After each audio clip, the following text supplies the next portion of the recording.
Hello everyone, I am Dr. Nilanjana Bhattacharya from Swami Vivekananda Institute of Modern Science. Today my topic is bacterial transformation. As we all know, the bacterial transformation is the process of horizontal gene transfer by which some bacteria take up foreign genetic material, that is naked DNA, from the environment. So let's start the presentation with a brief introduction. Bacterial transformation was first reported in Streptococcus pneumoniae by Griffith in the year 1928.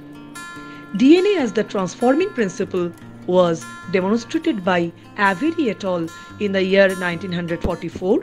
The process of gene transfer by transformation does not require a living donor cell but only requires the presence of persistent DNA in the environment. The prerequisite for bacteria to undergo transformation is its ability to take up free extracellular genetic material. Such bacteria are termed as competent. The recipient that successfully propagates the new DNA is called the transformant. The factors that regulate natural competence vary between various genera. Once the transforming factor, that is the DNA, enters the cytoplasm, it may be degraded by nucleases if it is different from the bacterial DNA. If the exogenous genetic material is similar to the bacterial DNA, it may integrate into the chromosome.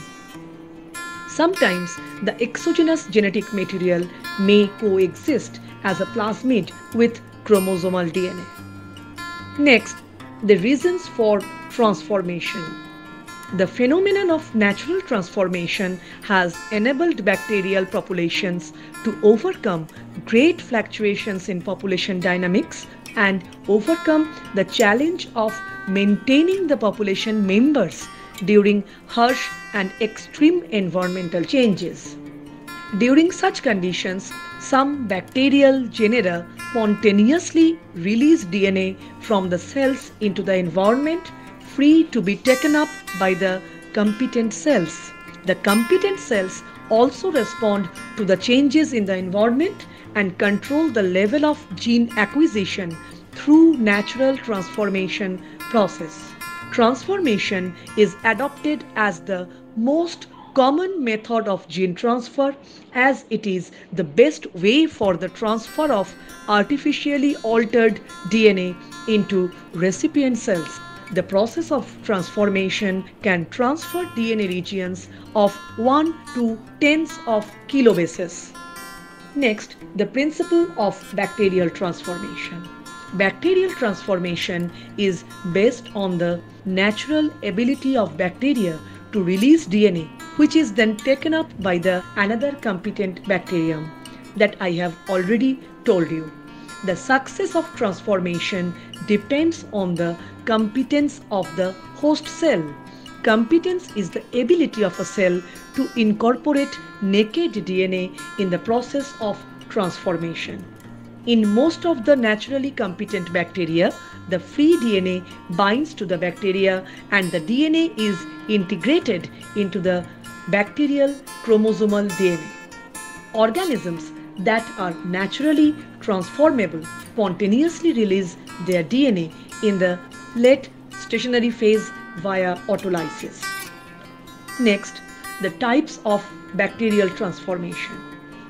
Basically, there are two types. One is natural transformation, another is artificial transformation.